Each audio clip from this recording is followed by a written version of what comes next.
رمضان بیا و از فضای ما غم رو ببر، با قدومت فیض آر و دیده نم رو ببر.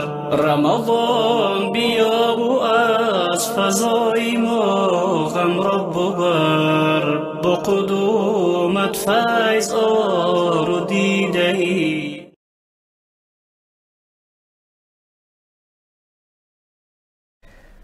ای نام تو بهترین سرآغاز، بی نام تو نامکی کنم باز. سلام و عرض ادب خدمت تمامی دوستداران و بینندگان برنامه لحظه های آسمانی.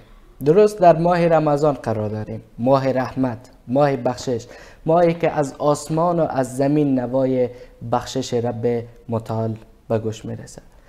خداوند منان شکرگزار هستم که یک فرصت دیگر داد در برنامه لحظه های آسمانی با شما باشم و مهمان امروز ما استاد عزیز، استاد گرامی، استاد دلها، جناب استاد محمد انصاری هستند. سلام علیکم و رحمت الله. استاد خوش آمدین، صفا بردین به استودیوی خودتان. سلامت باشید. بسم الله الرحمن الرحیم. الحمد لله رب العالمین و الصلاة والسلام علی سید الانبیاء والمرسلین حبیبنا محمد و علی آله و صحبه اجمعین. زنده و سلامت باشید. استاد ایام رمضان چطور تیر میشه؟ الحمدلله میگذرد. استاد بس این رقم آغاز میکنم که انسان خداوند اشرف مخلوقات خلق کرده و در بهترین وجه خلق کرده، پس میان خالق و مخلوق رابطه می باشه. درباره از این رابطه میخواهیم که هم برای دوستا و هم بحث داشته باشیم در این باره.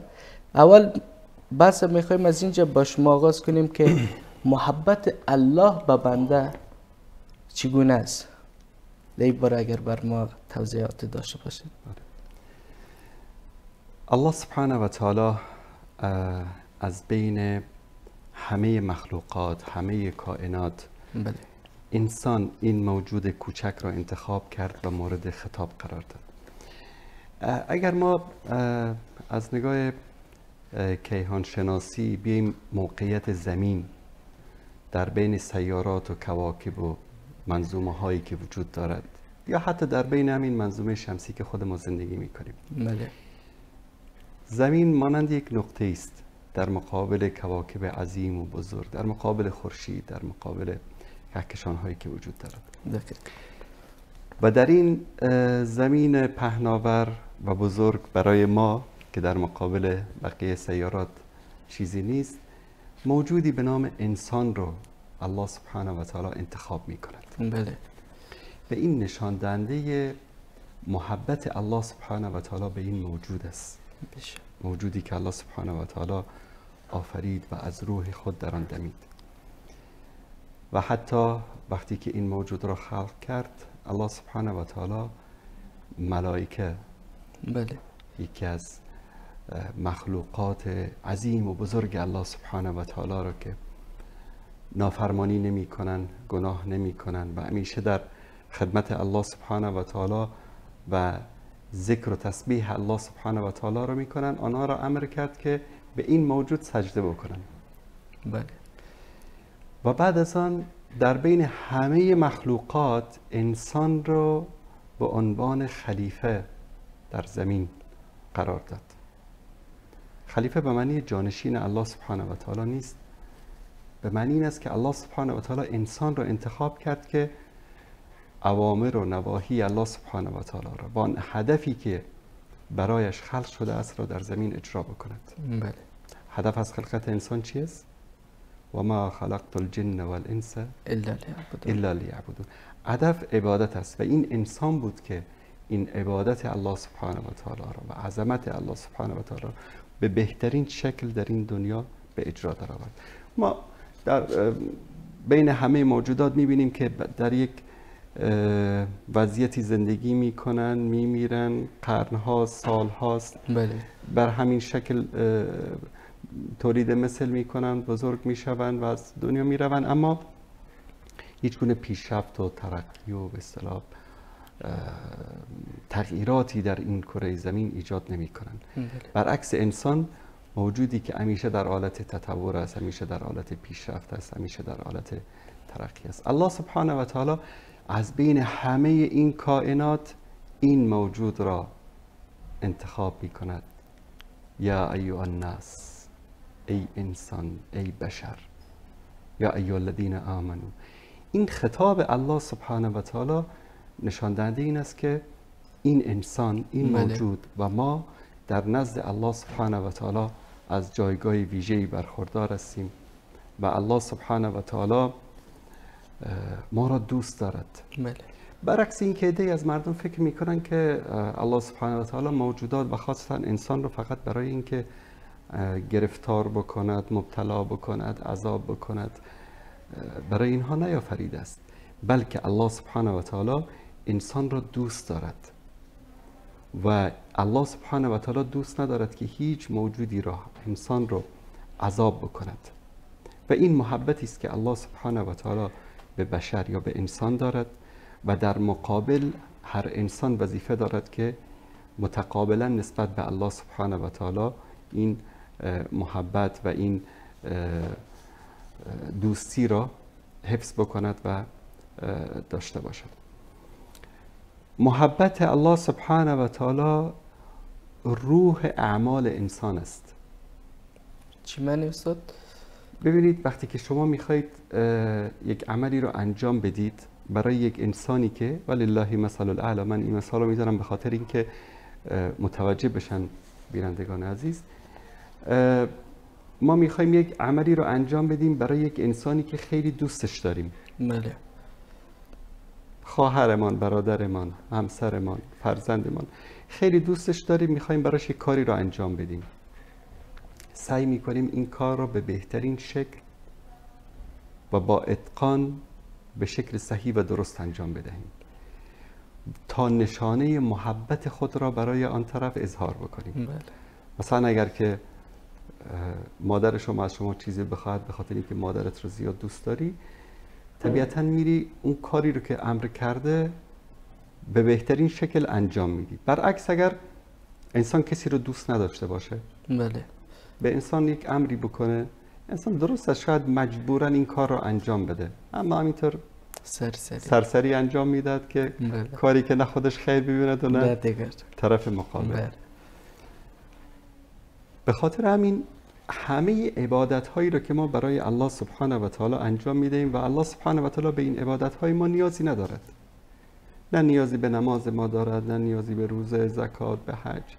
حتی در حدیث میگه که الله سبحانه و تعالی نیاز ندارد که ما گرسنگی و تشنگی بکشیم، بلکه هدف از همه این عبادت ها این است که با به مرتبه چی برسیم؟ تقوا برسیم. مرتبه تقوا اعلاترین درجه محبت به الله سبحانه و تعالی است. کتب علیکم الصیام کما کتب علی الذین من قبلکم. برای چی؟ لعلکم تتقون. نگفته به خاطر اینکه شما گرسنگی بکشید، تشنگی بکشید، کم خوابی بکشید، به خاطر اینکه شما به مرتبه تقوا برسید.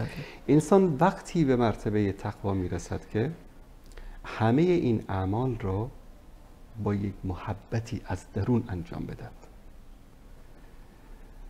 نماز بخواند، نمازی که واقعا در این نماز روح نماز واقعی وجود داشته باشد. بله. شما میدونید که نماز خواندن در حدیث صحیح روایت است که انسان وقتی نماز میخواند انگار با الله سبحانه و تعالی سخن میگه. بله. وقتی میگه الحمدلله رب العالمین، الله سبحانه و تعالی حمدنی عبدی. وقتی میگه الرحمن الرحیم، الرحمن الرحیم مجدنی عبدی. همه این آیاتی که ما تلاوت میکنیم در نماز، اینها که انه گفتگویی است بین کی؟ خالق و مخلوق. بین خالق و مخلوق. بله. این لذت رو کی احساس میکند؟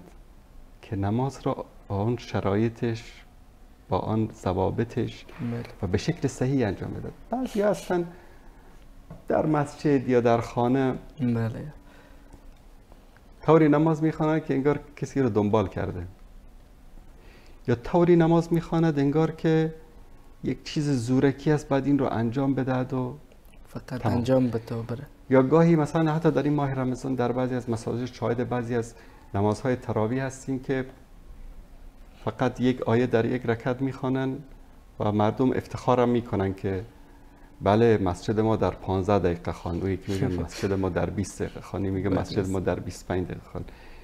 این نماز نیست.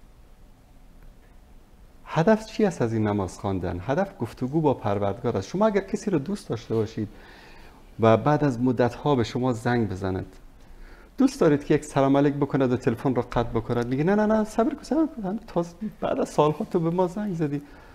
سعی میکنید این صحبت طولانی شود. انسان با معشوقش، با محبوبش، با کسی که دوست دارد میخواد صحبت طولانی شود، دقایق، ساعت‌ها طوری میگذرد که انسان اصلا متوجه نیست.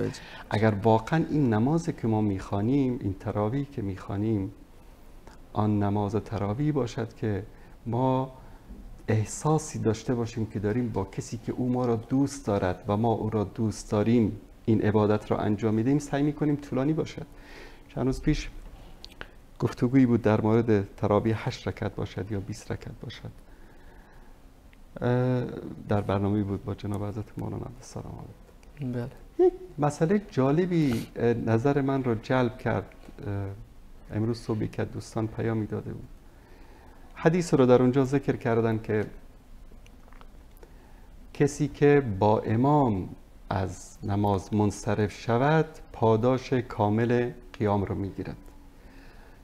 شأن نزول این یا شأن به اصطلاح ذکر این حدیث میدانید چی است؟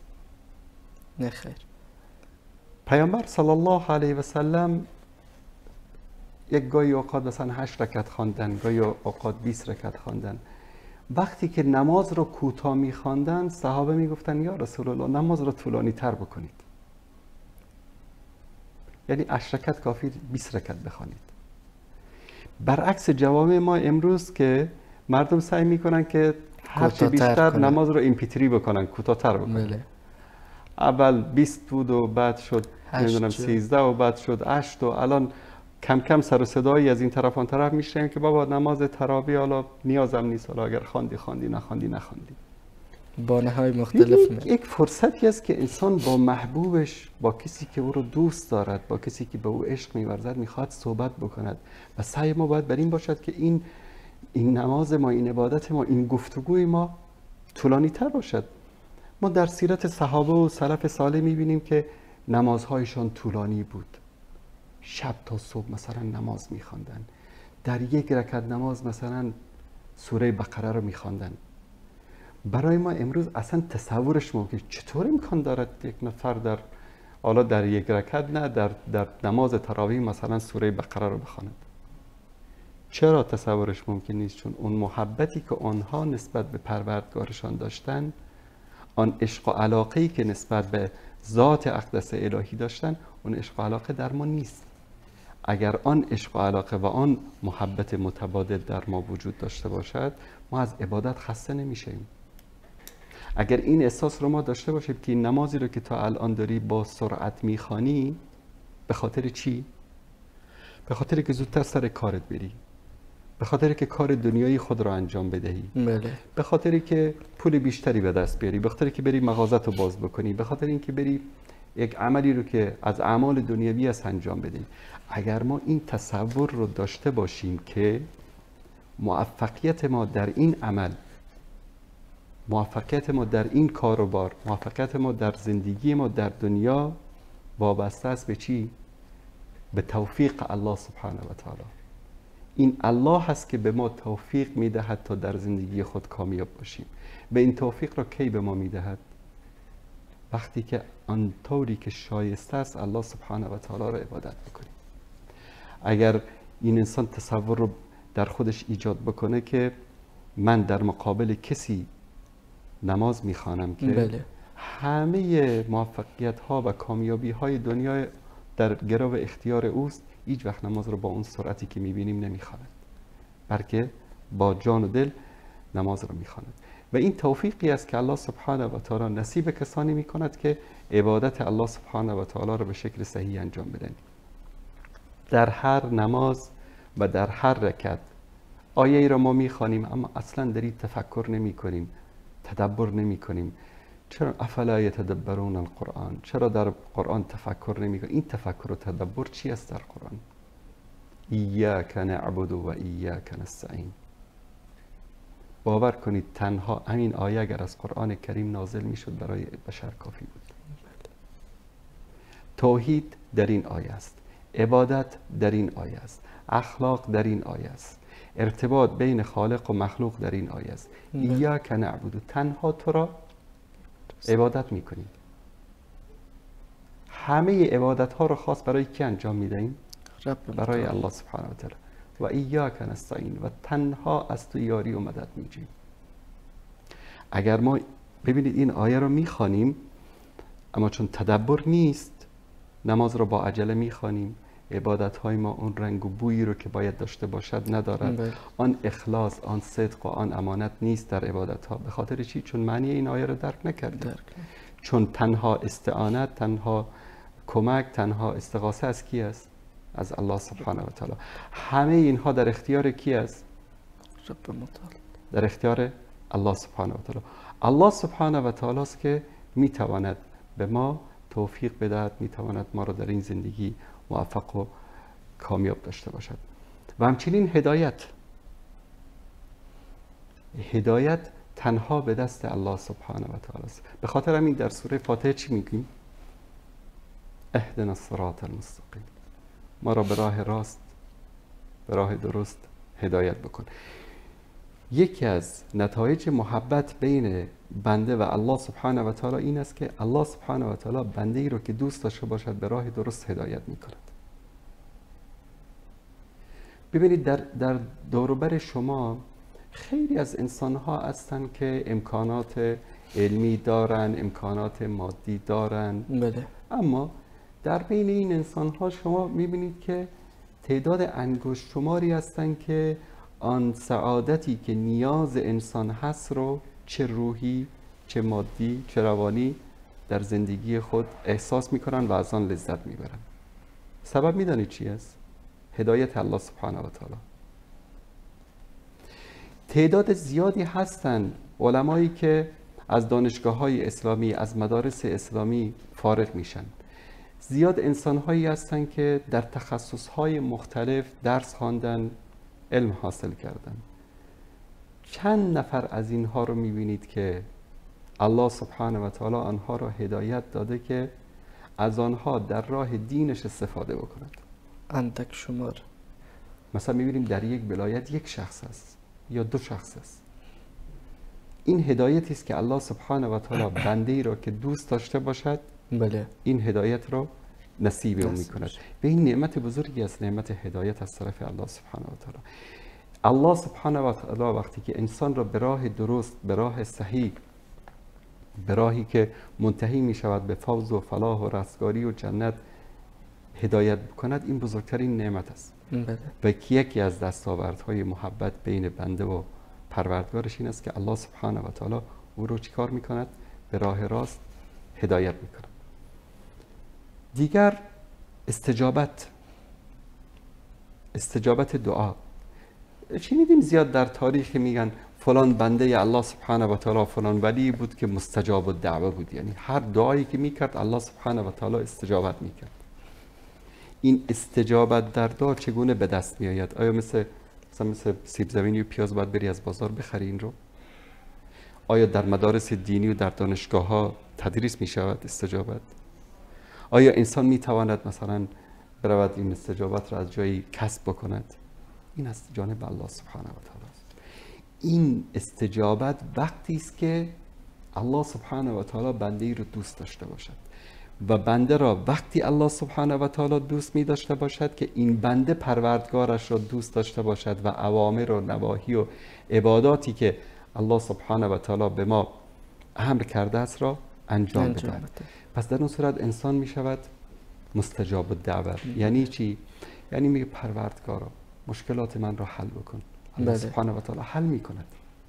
پروردگارا بیماری ما را شفا بده. یا که از مردم میرن پیش کسی. ما میریم یکی از انواع توسل جایز این است که انسان متوسل می شود به دعای کی؟ به دعای انسان صالح. بله. یعنی چی؟ یعنی توسل به اسما و صفات الله سبحانه و تعالی جایز است، توسل به اعمال صالحی که انسان انجام داده است جایز است، توسل به دعای انسان صالح جایز است. چرا میری پیش یک انسان خوب، متقی، پرهیزگار میگی برای من دعا بکن؟ چون یقین داری که الله سبحانه و تعالی دعای او را قبول میکند. این قبولی دعا، این استجابت دعا رو چگونه این انسان به دست آورده است؟ به خاطر محبتی که به الله داشته است، به خاطر اون مرتبه‌ای که به آن رسیده است. گفتیم همه عبادت ها انسان را به کدام مرتبه میرساند؟ تقوا.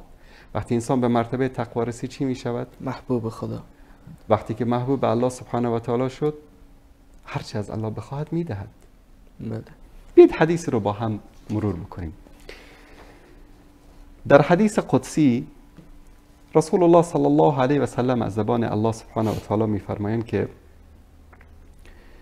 وقتی بنده من ما تقرب الی عبدی بشیء احب الی مما افترضت علیه، وقتی فرائض را انجام میداد، بله، عبادت هایی رو که الله سبحانه و تعالی به ما فرض کرده است بله. انجام میداد، الله سبحانه و تعالی چی میشه؟ این شخص رو دوست میدارد. بله. این میشه محبوب الله سبحانه و تعالی. ولا یزال عبدی یتقرب الی بالنوافل حتی احبه. انقدر این بنده من فرض را انجام داده است، عبادت های بله.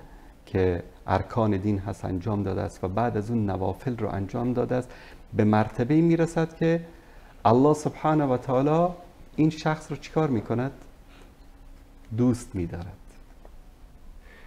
یعنی مرتبه است که وقتی انسان تصور میکند که چطور الله سبحانه و تعالی انسان رو دوست خواهد داشت. فاذا احببته، وقتی که بندم را دوست بدارم، كنت سمعه الذي يسمع به، یعنی الله سبحانه و تعالی در شنوایی او چنان برکتی ایجاد میکند، چنان نوری ایجاد میکند که این بنده هرچه بشنود.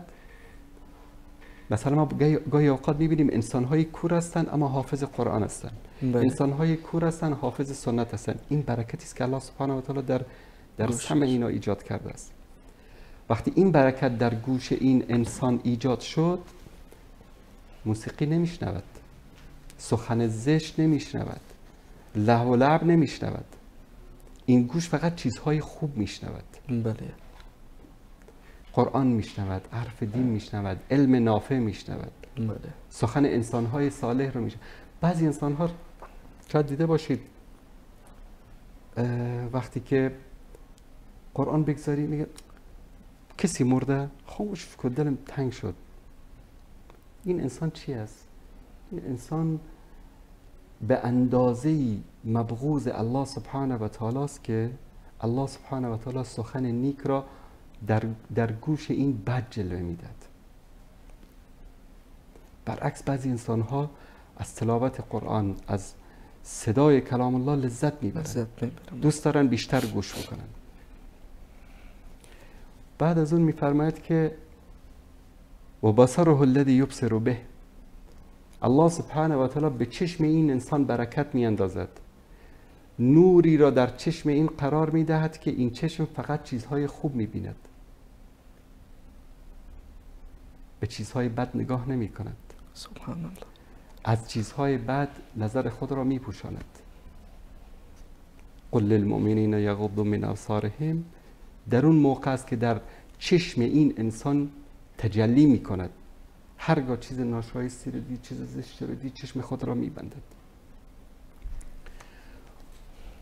و یده التي یبطش به، الله سبحانه و تعالی در دست این انسان برکت ایجاد می کند.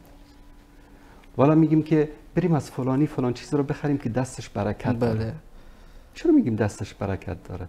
چیزی رو که از این انسان میخری، تو استفاده میکنی، سالها در خانه تو مورد استفاده قرار میگیره، خراب نمیشه، چون این بنده نیک است، بنده متقی و پرهیزگار است. الله سبحانه و تعالی حتی به چیزهایی که دست این انسان ساخته است برکت انداخته است.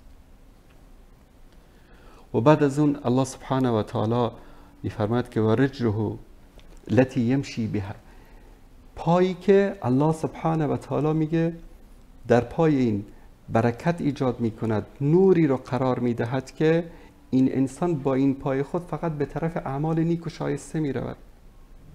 گاهی اوقات میبینی اگه انسان خیلی پولدار است، صاحب منصب است، صاحب جاه است، اما در پی این است که مشکلات مردم را حل بکند، بله. کمک بکند. ببینم پای پیاده مثلا برود پشت خانه‌های مردم، با اونها کمک بکند، به مستمندان، به محتاجان. این برکت چطور در زندگی این ایجاد شده است که این پای را الله سبحانه و تعالی مسخر کرده است؟ به خاطر این اعمال خوب، به خاطر اینکه الله سبحانه و تعالی رو دوست دارد. پس همه وجودش در چی است؟ در اختیار الله سبحانه و تعالی است، در خدمت خلق است، در خدمت الله است، در خدمت دین الله سبحانه و تعالی.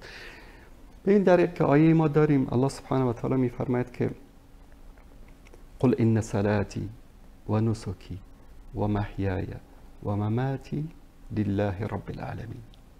به این مرتبه چطور انسان باید برسه که نماز من، قربانی من، همه عبادات من، مرگ و زندگی من، مرگ و زندگی یعنی چی؟ زندگی من، همه چیز من، هر چی که دارم برای کی است؟ لله رب العالمین. پول داره، این محبت پول در دلش نیست. بله. این پول رو فکر میکنه که نعمتی است که الله سبحانه و تعالی بهش داده که به وسیله این نعمت چیکار بکنه؟ به خلق خدا خدمت بکنه. به خاطر همین یکی رو میبینی پول داره، در خدمت خلق الله سبحانه و تعالی، در خدمت انسانیت، بشریت است. و کسی رو خداوند پول داده فقط در خدمت شهوت و هوای نفس خودش است. این توفیق الله سبحانه و تعالی است که حتی پول تو رو، زندگی تو رو، هر چی که داری رو در راه دین، در راه اسلام. وقتی میگیم در راه دین، مردم در فکر نکنن که والا وقتی گفتیم در راه دین حتما فقط در راه مدارس دینی، در راه نمیدونم مسجد و مدرسه. بله. یک نفر میره یک به اصطلاح بیمارستان، یک شفاخانه که در آن بیماران به اصطلاح به شکل مجانی یا با قیمت کم علاج میشوند. این خدمت است، این عبادت است.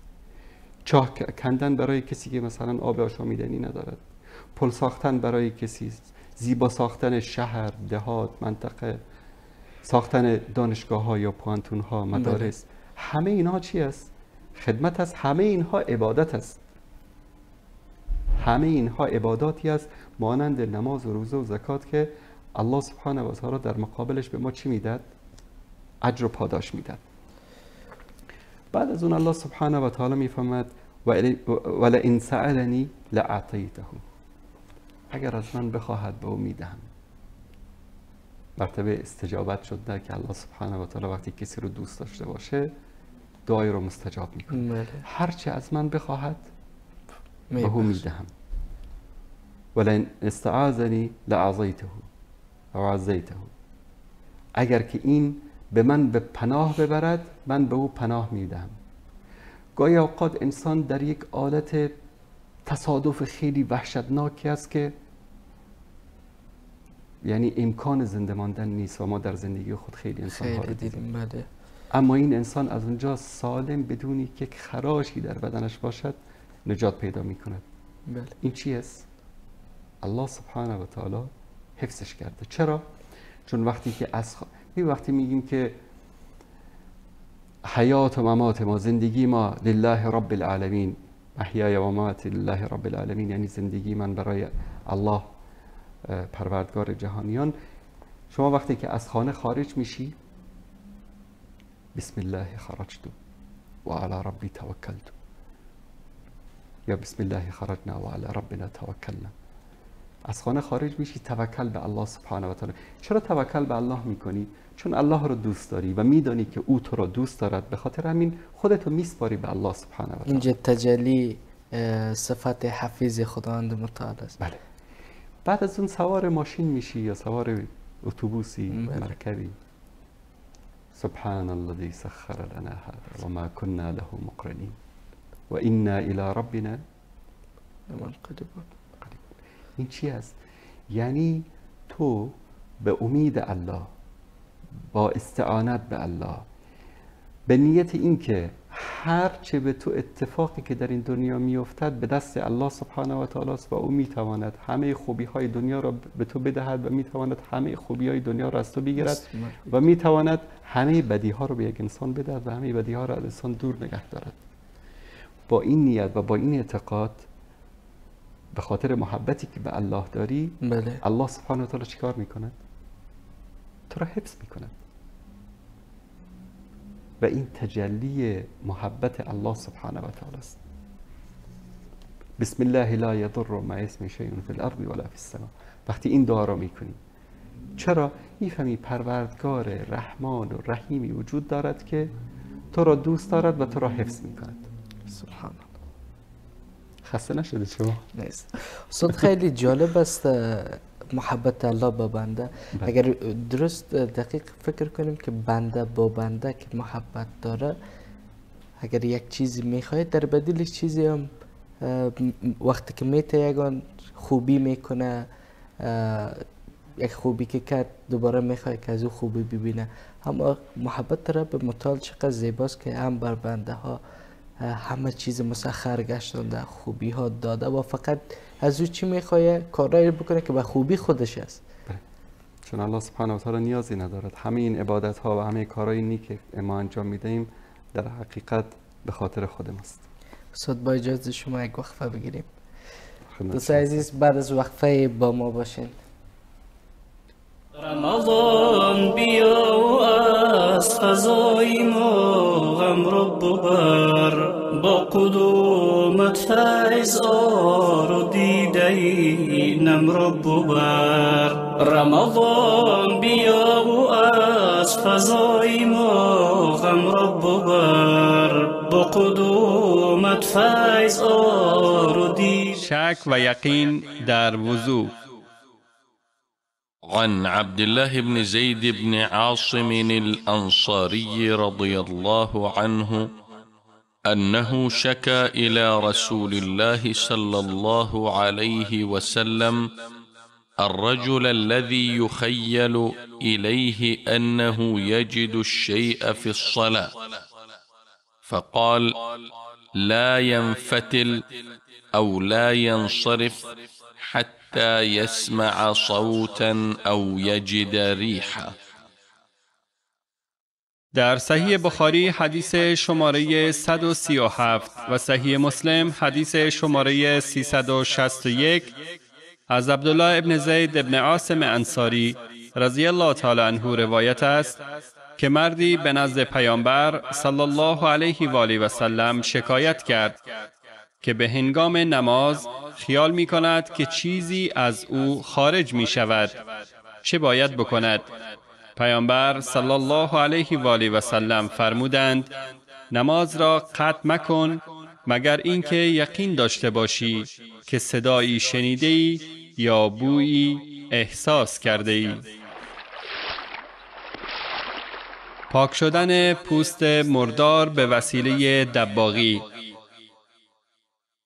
عن ابن عباس رضي الله عنهما قال: وجد النبي صلى الله عليه وسلم شاة ميتة أعطيتها مولاة لميمونة من الصدقة، فقال النبي صلى الله عليه وسلم: هل انتفعتم بجلدها؟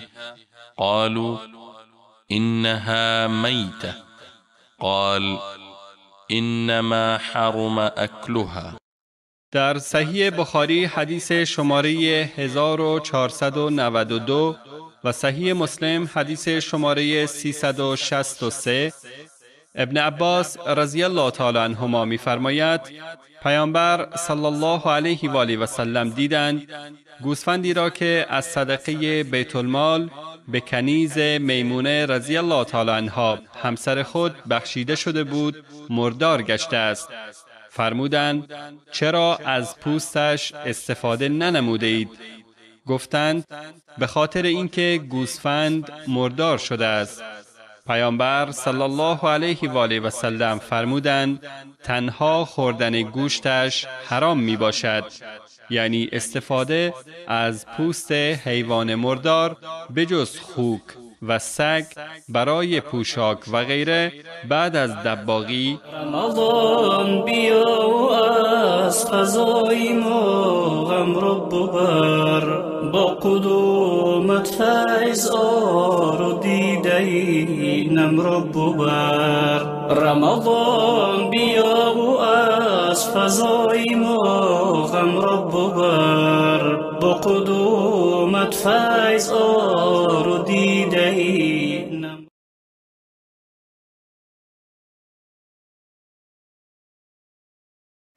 با سلام مجدد خدمت تمام عزیزان و بینندگان برنامه لحظه های آسمانی. با استاد محمد انصاری هستیم و موضوع محبت با الله. استاد، وقتی که انسان میخواید در پی دریافت محبت الله است، یک بدیلایی است که باید بپردازه. بدیلا چی ها می باشه؟ یک صحابی آمد خدمت رسول الله صلی الله علیه و سلم در روایتی که ابن ماجه روایت میکنه، گفت یا رسول الله به من یاد بدهید که چگونه الله سبحانه و تعالی مرا دوست داشته باشد و هم مردم مرا دوست داشته باشند. چیزی است که یعنی شاید امکان نداشته باشه، اما پیامبر صلی الله علیه و سلم خیلی زیبا این رو ارشاد فرمودن که در دنیا زاهد باش، یعنی از ملذات و شهوات دنیا خود را دور نگه دار. الله سبحانه و تعالی تو را دوست می دارد. و از آنچه که در دست مردم هست چشم خود را بپوشان. یعنی چی؟ یعنی چشمت به مال و منال مردم نباشه. یک کسی از یک بار بهش زنگ میزنی، یک قرضی ازش طلب میکنی، بله. دفعه دوم که زنگ زدی تلفنت جواب نمیده. بله. بعدش میگه چرا شل از هر روز پول طلب میکنه از من. یکی از دوستان بود که همینطور عادی داشت صحبت میکرد، چطور هستی، خوب هستی، حال احوال فلان. گفت والا یک کمی مشکل مالی پیدا کردم، اگر که شما کمک بکنی. گفت الو صدا نمیاد. وقتی قضیه پول طلب شد گفت صدا نمیاد، بعد تلفن رو قطع کرد. وقتی که چشم به مال و منال مردم نداشته باشی مردم دوستت میدارن. اما وقتی که چشم به مالشان داشتی و احساس کردن که تو چیزی از اونها میخواهی، سعی میکنن که از تو دوری بکنن. اکثر انسان های پولدار و ثروتمند این گونه انسان ها رو دوست ندارن. عموم انسان ها اینطوری هستن. و در حدیث دیگری رسول الله صلی الله علیه و سلم میفرمایند که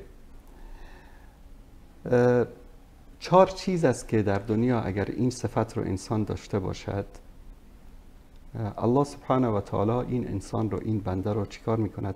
دوست میداشته باشد. اول اینکه دنیا رو به دنبال ملذات و شهواتش نباشد.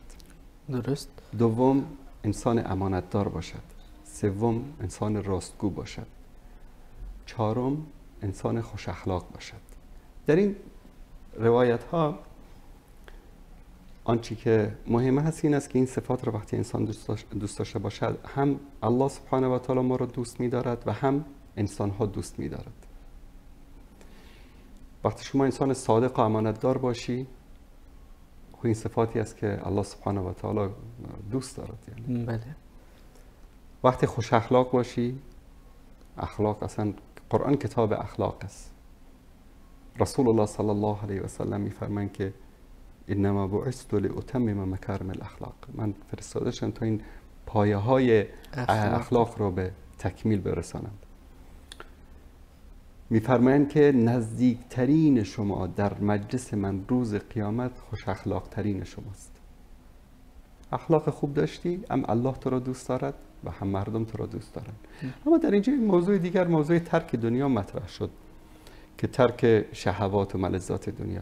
آیا ترک شهوات و ملذات دنیا به این معنی است که ما ماشین خوب سوار نشویم، لباس خوب نپوشیم، خانه خوب زندگی نکنیم، از نعمت‌هایی که الله سبحانه و تعالی در این دنیا به ما داده است از اینها استفاده نکنیم؟ این نکته رو میخوام در اینجا، شاید خارج از موضوع ما هم باشد، اشاره بکنم که ترک دنیا ترک ملذات و شهوات دنیا که این همه به اون تشویق شده هست، به این معنی نیست که انسان ترک دنیا بکند و از این نعمت‌هایی که الله سبحانه و تعالی داده استفاده نکند. از شما یک سوال بپرسم. بله. امروز شما مجری هستید، من بیشتر سوال کردم. آیا یک انسانی که ندارد، فقیر است، بله، ماشین خوب نمیتواند سوار شود، لباس خوب نمیتواند بپوشد، خوراکی خوب نمیتواند بخورد، ما میتوانیم بگیم این انسان زاهد و پارساست؟ نه.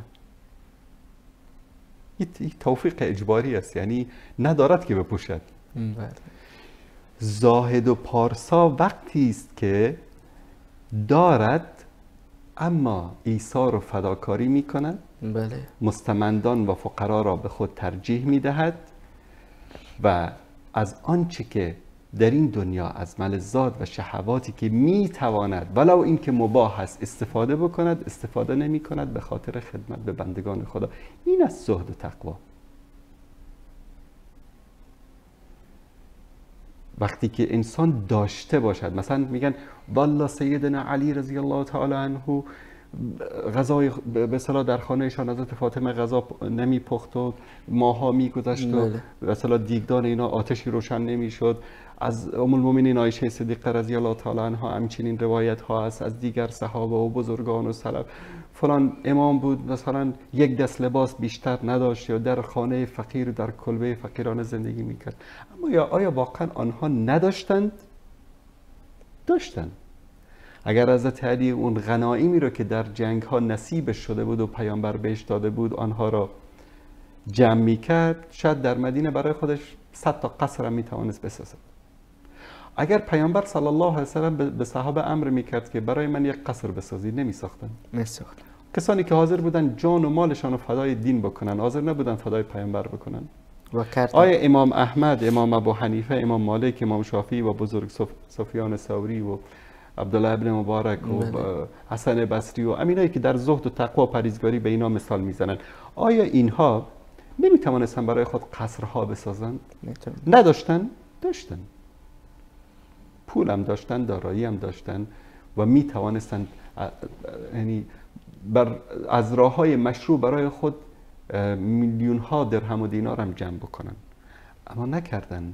این از زهد و تقوا، پرهیزگاری. نه اینکه انسانی که ندارد، اصلا فقیر هست، هیچ نان خوردن هم ندارد، بگد والله من انسان بسیار زاهد و پارسایی هستم. نه، این توفیق اجباری است، این فضیلت نیست.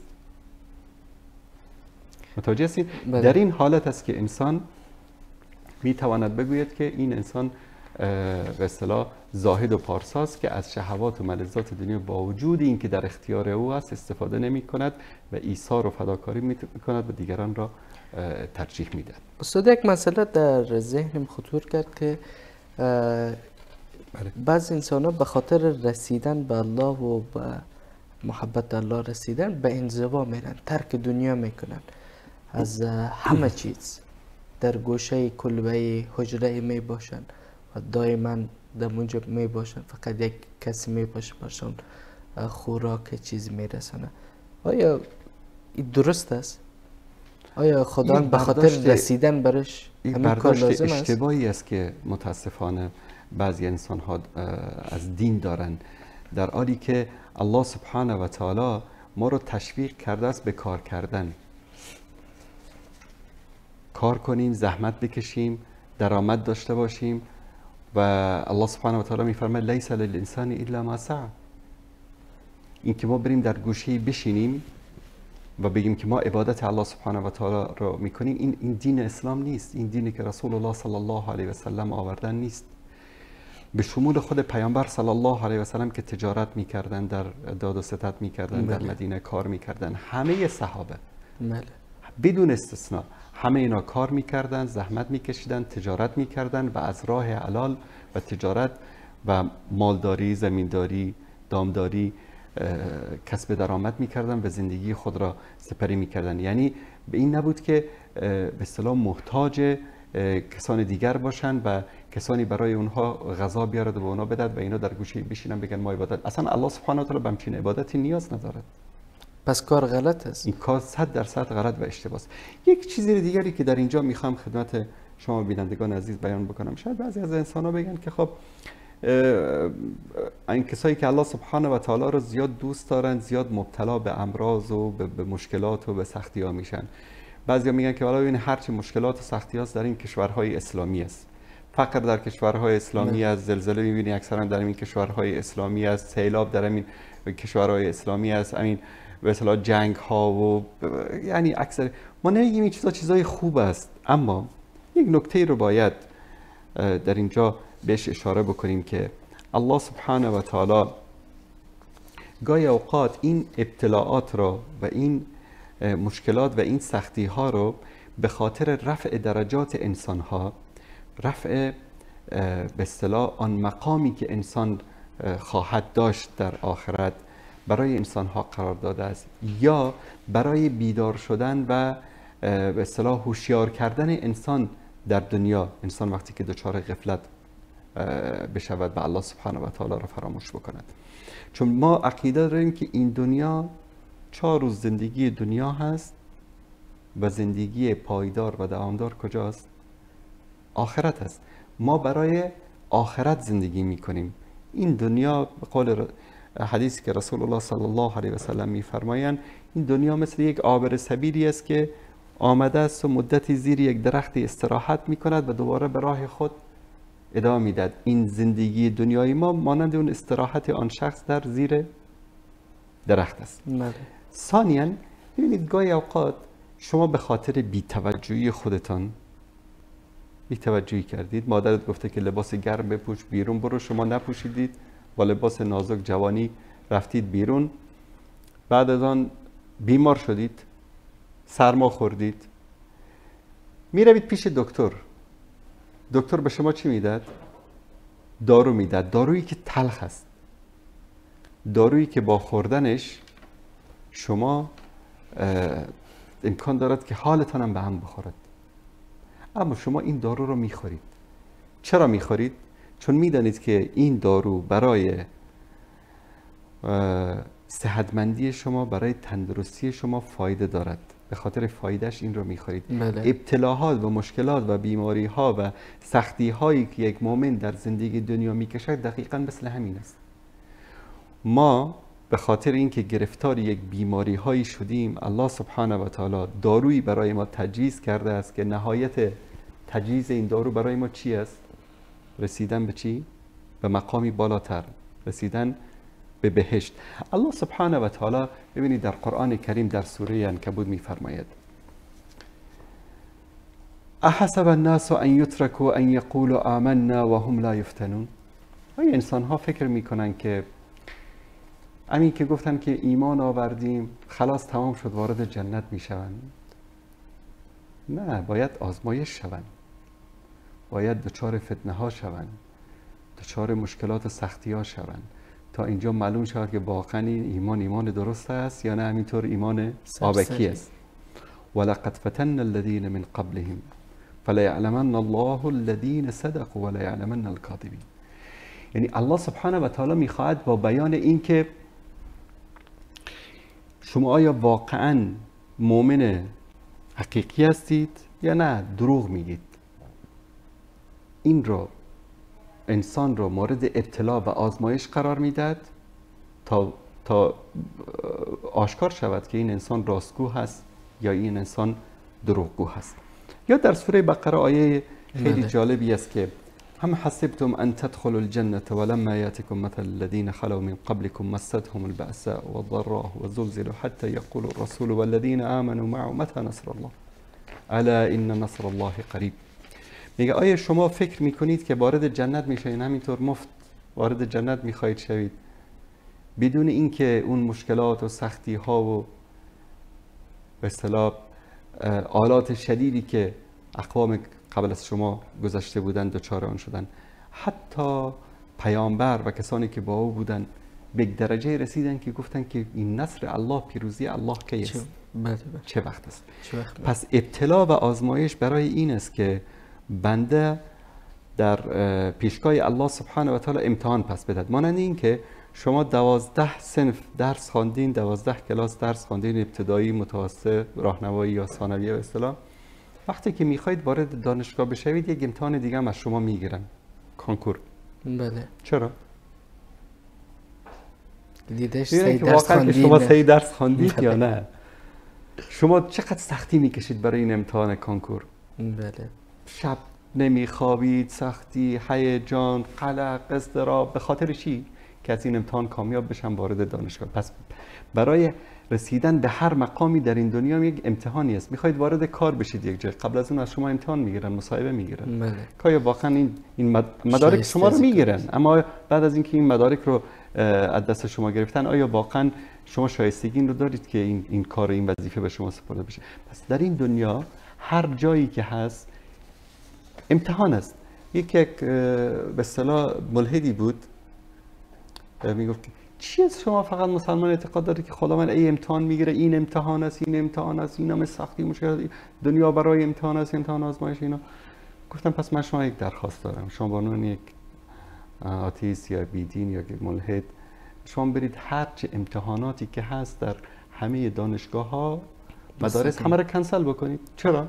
چون ظلم است این که ما بیایم مثلا بشینیم درس بخونیم آخر بریم امتحان بدیم. خب همه رو بدون امتحان ببرید دکتر بکنید، مهندس. نه خب این اینطوری دنیا همین است. الله سبحانه و تعالی همین را میخواد در زندگی برای شما. این کار درستی است، اما وقتی که الله سبحانه و تعالی میخواد درون تو را آزمایش بکند، ایمان تو را، محبت تو را آزمایش بکند، اینجا اعتراض میکنی؟ استاد با گفتن این حرفای آخریتان تقریبا 3 سوال مرا جواب دادین و حالا کمبود سوال پیدا کرد. استاد خیلی کوتاه، وقتی انسان محبت الله را کسب کرد، خیلی یک رابطه خوب با رب خود داشت، چی نتایجی به دست میاره؟ ببینید وقتی الله سبحانه و تعالی بنده رو دوست داشته باشه، در حدیث امام بخاری خیلی جالب این موضوع رو بیان میکنن رسول الله صلی الله علیه وسلم. میفرمایند وقتی که یک بنده رو الله سبحانه و تعالی دوست بدارد، جبرئیل رو میگه که ای جبرئیل، من مجیب الرحمن رو دوست دارم. جبرئیل در آسمان ها، یعنی در بین ملائکه، ندا میکند که ای ملائکه، الله سبحانه و تعالی فلانی را دوست دارد. شما تصور بکنین ملائکه‌ای که به اصطلاح مسئول حفظ شما هستند، ملائکه‌ای که مسئول نزول رحمات الهی هستند، ملائکه‌ای که مسئول به اصطلاح رزق هستند، مسئول حفظ انسان از مصیبت ها، از مشکلات و از سختی ها هستند. همه اینها این پیام را میشنوند که الله سبحانه و تعالی فلانی را دوست دارد. آیا امکان دارد که اینها در حق این بنده کوتاهی بکنن؟ همه شنیدن که الله سبحانه و تعالی فلان بنده را دوست دارد. پس اینا هم سعی میکنن که این بنده را دوست بدارن، چون که اینا ملائکه موجوداتی هستن که لا یعصون الله، نافرمانی الله سبحانه و تعالی را نمی کنن و هر چی که الله امر بکند و هر چی که الله بخواهد اینا انجام میدهند. وقتی اینها بنده رو دوست داشته باشن، همه زندگی رو برای بنده انوار میکنن. چه ملائکه‌ای که همراه ما هستند، چه ملائکه‌ای که مسئول رزق و روزی و به اصطلاح حل مشکلات هستند. وقتی که اهل آسمان انسانی رو دوست داشت، ملائکه، الله سبحانه و تعالی محبت این انسان را در دل انسانهایی که در زمین هستند قرار میداد. میبینید یک انسانی هست هیچ خدمتی هم به شما نکرده، هیچ کاری هم نکرده، اما شما این انسان رو دوست دارید. این محبتی است که الله سبحانه و تعالی محبتی این انسان رو در دل انسانها انداخته. گاهی اوقات میبینید جناب حضرت مولانا شیخ الحدیث و القرآن فضیلت الشیخ علامه دکتر 100 تا شهادت نامه و به اصطلاح از دانشگاه های مختلف دارد و حافظ بخاری و مسلم و کتب سته و قرآن کریم و فلان و فلان علان است. یک انسان دیگه، یک خطیب خیلی ساده ای است که 4 کلمه حرف از ته دل میزند. این نفر رو مردم دوست دارن اما اون رو دوست ندارن، با همون با همه اون چیز. چون این محبت ناس، محبت الله، محبت ملائکه با علم و با پول و با این امکانات به دست نمیآید، با تقوا و پرهیزگاری به دست میاد. وقتی شما به مرتبه تقوا و پرهیزگاری رسیدی، الله سبحانه و تعالی شما رو دوست داشت، جبرئیل شما رو دوست داشت، ملائکه شما رو دوست داشت. در میان اهل زمین هم این قبول و این محبت و این صمیمیت شما رو الله سبحانه و تعالی قرار میدهد. به خاطر همین انسان همیشه باید محبت الله و رضای الله رو در نظر بگیرد. رسول الله صلی الله علیه و سلم میفرمایند که اگر انسان به خاطر رضای الله کاری رو انجام داد و مردم از انسان ناراض شدن، یک کاری رو، یک عملی رو انجام دادی به خاطر رضای خدا اما مردم از تو ناراض شدن، در آخر هم مردم از تو راضی میشن، در آخر هم الله از تو راضی است. اما اگر به خاطر رضای مردم نارضایتی الله رو کسب کردی و عمل زشتی انجام دادی که بذار مردم بد نگن، در آخر چی میشه؟ هم همین مردم از تو ناراض میشن و هم الله سبحانه و تعالی از تو ناراض است. پس اصل بر این است که انسان باید رضایت الله سبحانه و تعالی رو کسب بکنه.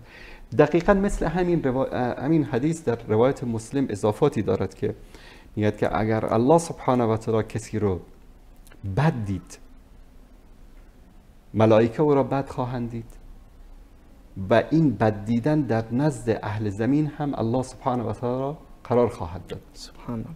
و مخاطر هم در نزد خدا بد، هم در نزد ملائکه بد و هم در نزد اهل زمین بد، که الله سبحانه و تعالی ما و شما را نجات بده. پس وقتی که انسان محبت الله رو به دست آورد، نتیجهش میشه که محبت الله و ملائکه و انسان ها رو به دست میاره.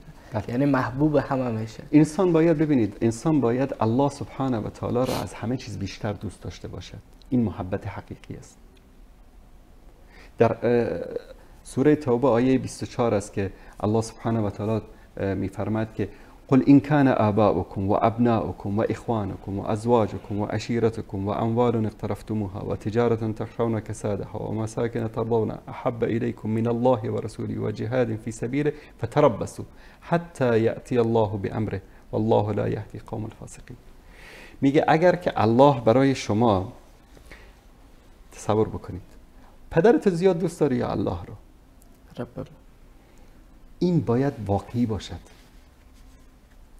انسان باید پروردگار رو از پدرش، از مادرش، از فرزندانش، از قومش، از قبیلهش، از مالش، از تجارتش، از خانهش، از زندگیش، از قومش، از کشورش، از همه چیز بیشتر دوست داشته باشد.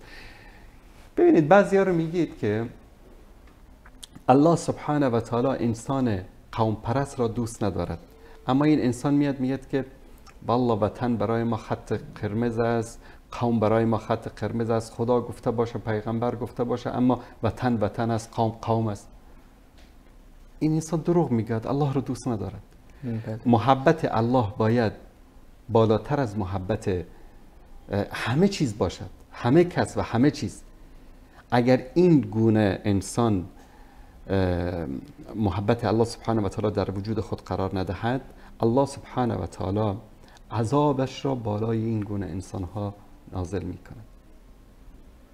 این در این آیه خیلی واضح میگه که منتظر باشید که از جانب الله سبحانه و تعالی یک بلایی سر شما بیاید، چون که این گونه انسان هایی که قوم و قبیله و پدر و مادر و خیش و تجارت و مال و اموال و زندگی دنیا رو ترجیح بدهند به محبت الله سبحانه و تعالی، این انسان ها چی هستند؟ انسان های فاسق هستند. بله. خداوند میگه که ان الله لا یهدی القوم الفاسقین. چطور الله سبحانه و تعالی رو باید دوست داشت؟ قل ان کنتم تحبون الله فاتبعونی. بگو که اگر الله سبحانه و تعالی رو دوست دارید، از من محمد مصطفی صلی الله علیه و آله و سلم پیروی بکنید. پس وقتی به طرف میگی که فلان کار تو خلاف سنت است، بیادر چی کار داری به تو؟ شخصیت ما امیر خان است. این مسئله شخصی است، به شما مربوط نیست. پس این انسان نه الله رو دوست دارد و نه پیامبر رو دوست دارد. چون اگر الله رو دوست می داشت قل این کنتم تحبون الله فاتبعونی، اگر واقعا الله رو دوست دارید از رسول الله صلی الله علیه و سلم پیروی بکنید، از محمد مصطفی پیروی بکنید. چون پیروی از رسول الله صلی الله علیه و سلم نشان دهنده چی است؟ محبت الله سبحانه و تعالی و رسول الله صلی الله علیه و سلم است. بازم یک سوال از شما بپرسم. استاد وقت ما خیلی کم است. سوال آخر. اگر شما کسی رو دوست داشته باشید، بله، دوست دارید که نافرمانیشو بکنید؟ نه خیر. دوست دارید مخالف میلش عمل بکنید؟ اصلا. پس واقعا اگر کسی الله سبحانه و تعالی رو دوست دارد، نباید مخالف اوامر، مخالف میل و مخالف آنچه که الله سبحانه و تعالی به او دستور داده است عمل بکنه. خیلی تشکر استاد محمد انصاری. تشکر دوستای عزیز از صبر و تحملتان و این بود یکی از برنامه‌های دیگر لحظه های آسمانی. تا دیدار دیگر، برنامه دیگر، الله حافظتان. السلام علیکم و رحمت الله و برکاته. رمضان بیا و از فضای ما غم رو ببر، با قدومت فیض آر و دیده نم رو ببر. رمضان بیا و از فضای ما غم رو ببر، با قدومت فیض آر و دیده نم رو